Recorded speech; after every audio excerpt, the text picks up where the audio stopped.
Featuring जौहरी MBBS. चलो जी, आज करते हैं अपन बातचीत। Hello everyone, I am Trilip Verma. कि सबको पता है कि आपने अभी अभी एमबीबीएस कंप्लीट किया है, तो हमारी बहुत सारी एक्सपेक्टेशन होती है एमबीबीएस के साथ। So is it that fulfilling? देखो मैं आपको बताऊं, सबसे पहला आप ये सोचते हो एमबीबीएस में आते ही कि अब तो मजे ही मजे। कोई मजे नहीं है मेरे भाई। और एमबीबीएस के बाद तो और नहीं है, बिकॉज आपको फिर प्रॉपर पीजी के लिए प्रिपेयर करना है। पीजी के फर्स्ट ईयर में कुत्तों समान काम कराया जाएगा। मैं मेरी पीजी को देखता हूँ 16 घंटे आराम से काम करते हैं। उसके बाद मैं आपको बताऊँ सुपर स्पेशलाइजेशन भी करना है। और आपको क्या सैलरी मिल रही है? आपको क्या लगता है? एक जेआर को एमपी में मध्य प्रदेश में मात्र 55,000 मिल रहा है, पीजी को मात्र 80,000 मिल रहा है। इससे ज्यादा खर्चे तो नॉर्मली एक 25 से या 16 साल के लड़के लड़की के उससे ज्यादा महीने का खर्च जाता है। सो कोई मजे नहीं है। मैं तो आपसे बोलूंगा कि जर्नी में मजा है। जैसे कि अगर आप एमबीबीएस कर रहे हो तो इस पूरे एमबीबीएस में आप थ्रू आउट आप दोस्तों के साथ ट्रिप मारो, आप ज्यादा से ज्यादा इसको एंजॉयबल बनाओ, ना सिर्फ पढ़ाई पढ़ाई करते रहो। मैं जो मेरे प्रोफेसर हैं आज जो उनने एसोसिएट प्रोफेसर हैं जो अपने क्लिनिकल्स होते हैं वो बाद में हॉस्पिटल्स भी जाते हैं। सो एक लाइफ नहीं बचती है एक डॉक्टर की। आपको थ्रू आउट एक लर्नर रहना है, थ्रू आउट आपको चीज़ों को समझना है, सोसाइटी में रिस्पॉन्सिबल बिहेव करना है। सो प्रोसेस को एंजॉय करो। ज्यादा एक्सपेक्टेशन तो मैं यही बोलूंगा ट्यूलिप मत रखना। मजा तो नहीं है। तूने करेगा अब तक मजे? सर मतलब एकेडमिक स्ट्रेस इतना है कि बैलेंस करने में बहुत प्रॉब्लम होती है। लेकिन अभी और आएगी दिक्कत इंटर्न में भी। Yes sir. How was the internship? Internship के बारे में बताऊं कि देखो किसी किसी कॉलेज में तो जाना नहीं पड़ता, मेरे कॉलेज में जाना पड़ता था इंटर्नशिप। एंड आप सबसे बोलूंगा इंटर्नशिप जरूर जाना, बिकॉज उसमें क्या होता है ना, जब इंटर्नशिप जाते हो तो आपको पेशेंट के साथ इंटरेक्शन करने को मिलता है। आपको ऐसी चीज़ें सीखने को मिलती हैं जो आपने प्रैक्टिकल में नहीं सीखी। और बहुत फनी किस्से होते हैं यार। आपके सीनियर के साथ दोस्ती बनेगी, जैसे मेरी पीजी के साथ बहुत दोस्ती है, मेरे जेआर के साथ बहुत दोस्ती है। बहुत अच्छा भाईचारा होता है, एक कोऑर्डिनेट करके काम करना आता है। So make sure internship and practicals कभी मत छोड़ना। सर तो आपने एकेडमिक स्ट्रेस और सोशल लाइफ कैसे बैलेंस कर? लाइक पीपल बहुत क्रिटिसाइज करते हैं। नहीं, मैं तो आपसे बोलूँगा ये बहुत अच्छी बात इसने बोली कि जैसे कि मैं भी कंटेंट क्रिएशन करता था। सो इनफैक्ट बहुत दिक्कतें आती है, क्योंकि पहले तो आपके ना दोस्त लोग सबसे पहले पता है धोखा आपके दोस्त ही देते हैं कि यार क्या फालतू काम कर रहा है, आप पे हंसेंगे। बट एट द एंड जब मैं ग्रो हो गया सो आज वो मुझसे पूछते हैं कि यार तूने इतना ग्रो कैसे कर लिया, मुझे ही बता। इनफैक्ट मेरे कितने सीनियर्स हैं, इनफैक्ट यहाँ तक कि कुछ प्रोफेसर्स भी आते हैं कि जौहरी तूने कैसे ग्रो करा, हमें भी हमारा यूट्यूब चैनल खोलना है। फॉर एग्जाम्पल ट्यूलिप को ले लो। ट्यूलिप भी क्या कर रही है, अकेडमिक्स के अलावा कुछ चीज़ें कर रही हैं। सो बैलेंस करना पड़ेगा। अकेडमिक स्ट्रेस होता है, बट आपको ज़्यादा स्टडी पे ध्यान दो। फिर जब फ्री टाइम मिले देन आप कंटेंट क्रिएशन दो। लोग हंसेंगे, हंसने दो। अगर आप अच्छा करोगे, अगर आप अर्न करोगे, आपके पास नंबर है, सब कॉन्ग्रेचुलेशन करने सब हो जाएंगे आपको। फिर आपकी कोई ऐसी बिगेस्ट मिस्टेक जो आपने करी हो अपने एमबीबीएस जर्नी में, जो आप सुधारना चाहते हैं, आप बताना चाहते हैं कि हमारे और मेडिकल स्टूडेंट्स ना करें? मिस्टेक तो बहुत ज़्यादा ही करी है मैंने। सबसे बड़ी मिस्टेक मैं आपको बताऊं, मैं प्रैक्टिकल्स बहुत कम गया, जो बहुत ही बेकार बात थी। मैं बोलूँगा आपको ज़्यादा प्रैक्टिकल जाना है। फॉर एग्जाम्पल एनाटमी बहुत प्यारा सब्जेक्ट है।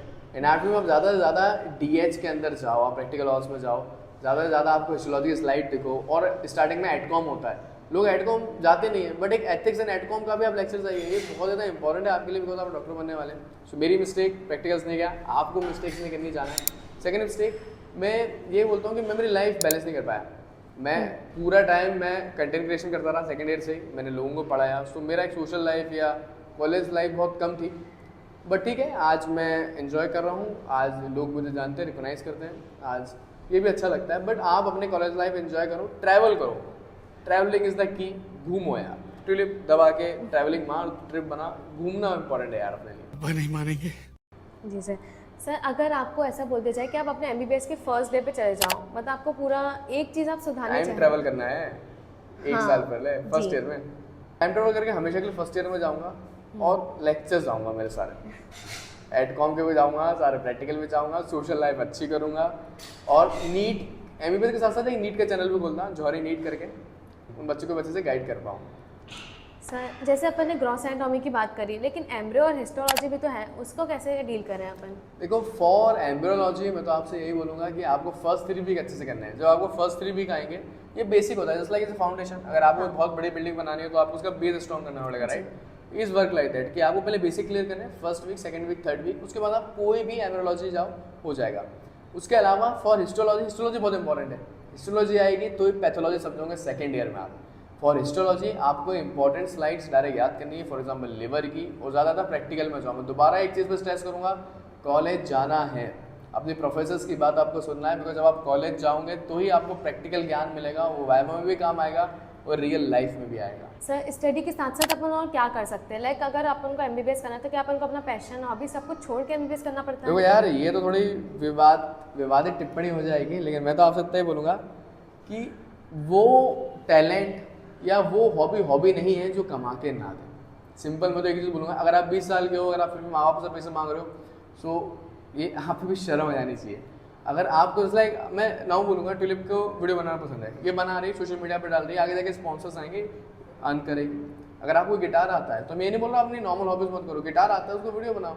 आज सोशल मीडिया इतना अच्छा प्लेटफॉर्म है, आपको अर्न करके भी देता है और साथ में आपका नाम भी होता है। सो हॉबीज़ फॉलो करो, बट फालतू की हॉबीज जैसे गेम, अब गेम में हॉबी नहीं होता है, उसको हॉबी नहीं मानूंगा। गेम खेल रहे हो, लोग बोलते हैं मेरी हॉबी पबजी खेले जा रहे हो, इससे टाइम वेस्ट बोला जाएगा। हॉबी कुछ ऐसी करो कि आप प्रोडक्टिव भी कुछ कर रहे हो और आप लोगों को भी थोड़ा एजुकेट कर पा रहे हो।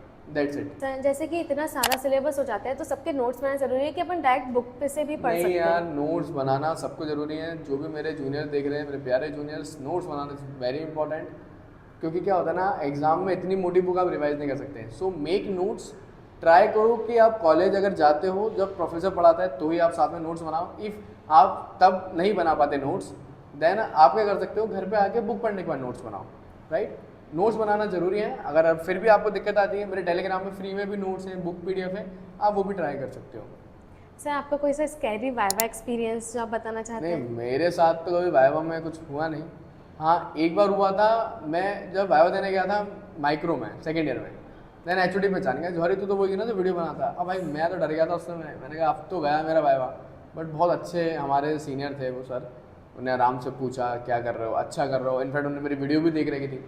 तो स्कैरी तो कुछ नहीं हुआ आज तक, अच्छा ही हुआ है। सर और टाइम मैनेजमेंट कैसे करना चाहिए? मतलब रिवीजन भी करना है, आगे का भी पढ़ना है तो देखो, in short time management is really a myth. आपके टाइम वेस्ट मत करो, टाइम मैनेज हो जाएगा। जैसे फॉर एग्जांपल मैंने मेरा इंटर्नशिप भी करा, मैंने मेरा पढ़ा भी, मैंने मेरा यूट्यूब भी ग्रो करा, मैंने सब कुछ करा। बहुत से इन्फ्लुएंसर करते हैं, रक्षिता बहुत अच्छा कर रही है अपनी लाइफ में, मैताली बहुत अच्छा कर रही है। तो टाइम मैनेजमेंट आपको खुद करना पड़ेगा। आप ज़्यादा से ज़्यादा क्या है ना, फोकस करो। जैसे कि आप कॉलेज में हो तो वो मूवमेंट एंजॉय करो, लेक्चर जाओ, दोस्तों के साथ एंजॉय करो। जब आप घर में हो देन वो घर का मूवमेंट आप एंजॉय करो, अपने माँ बाप के साथ हो या दोस्तों के साथ हो। ऐसा नहीं कि लगे फोन चला रहे हैं, रील स्क्रॉल कर रहे हैं। सो मेरे साथ में रील एडिक्शन एक बहुत ऐसी चीज़ हो गई है कि आज सबको है, और ट्यूलिप को शायद ज़्यादा ही है। नहीं सर। हाँ, एमबीबीएस में सबको लगता है कि बहुत ज़्यादा सीनियर जूनियर इंटरेक्शन के बारे में सब गलत समझते हैं, तो आप इसके बारे में क्या कहना चाहेंगे? मैं तो बोलूँगा बहुत इंटरेक्शन करो। मैंने मेरे सीनियर से बहुत इंटरेक्शन करा है, चाहे वो पीजीस हो या जेआर हो। जूनियर से मेरा इंटरेक्शन इसलिए नहीं हो पाया बिकॉज मैं मेरे काम में लगा रहता हूँ। बट इफ़ मुझे कभी भी मौका मिलता है, मैं इंटरेक्शन करना पसंद करता हूँ। जैसे कि आज मैं चिरायू आया, मुझे बहुत जूनियर मिले, ट्यूलिप भी मिली, मैंने आज इंटरेक्शन करा। क्योंकि क्या होता है ना, एक तो आपको एक्सपीरियंस मिलता है एक सीनियर का, उसके अलावा कितनी बार क्या होता है ना, जूनियर को कुछ चीज़ें आपको सिखा देते हैं। जैसे कि मैंने ट्यूलिप से सीखा कि आप अगर एकेडमिक के अलावा भी कुछ कंटेंट डालोगे, they will grow, everybody like you, आपको लोग पसंद करेंगे। सो एक जूनियर भी बहुत चीज़ें सिखा सकता है आपको। That's it for the video. I hope you like it. जो भी हमने क्वेश्चंस आज and make sure to subscribe. Tulip बहुत अच्छा काम भी कर रही है। सो आपका बिगेस्ट, अब मैं आपसे क्वेश्चन पूछता हूँ, आपका बिगेस्ट इंस्पिरेशन कौन है फॉर द कंटेंट क्रिएशन? आप क्या को लगता है? सर मुझे mainly I want my channel to grow like Mitali Sharma and Rakshita Singh ma'am. दोनों का मेरे को बहुत अच्छा लगता है। And they both are influencer, but Yeah. Non academic things बनाते हैं। मतलब यू वांट कि नॉन एकेडमिक में तुम्हें जाना है। या आई मतलब मैं चाहती हूँ कि एकेडमिक के साथ, एक्चुअली एकेडमिक के लिए तो मैं एकेडमिक पढ़ ही रही हूँ ना। I want Yeah. कि मेरी सोशल लाइफ थोड़ी नेचुरल हो, मतलब what थोड़ी is your- रियलिस्टिक हो। तू मतलब ये क्यों कर रही है? मतलब what do you want to show the society and the social show your bestments? I want to show कि मतलब आप पढ़ाई के साथ मतलब सिर्फ एमबीबीएस में डॉक्टर सिर्फ स्टडी नहीं करते 24/7। यू आर नॉट रोबोट्स कि आप मतलब 24/7 स्टडी करो। आई वांट कि लोग मेरा ये साइड भी देखें कि या they can enjoy, they can have down times too. ये बहुत अच्छी बात बोली। बस मेक श्योर कि अपना स्टडी टाइम को भी मेंटेन करके रखना है साथ में। And do your best, good wish for your future. Thank thank you you so so much. Much.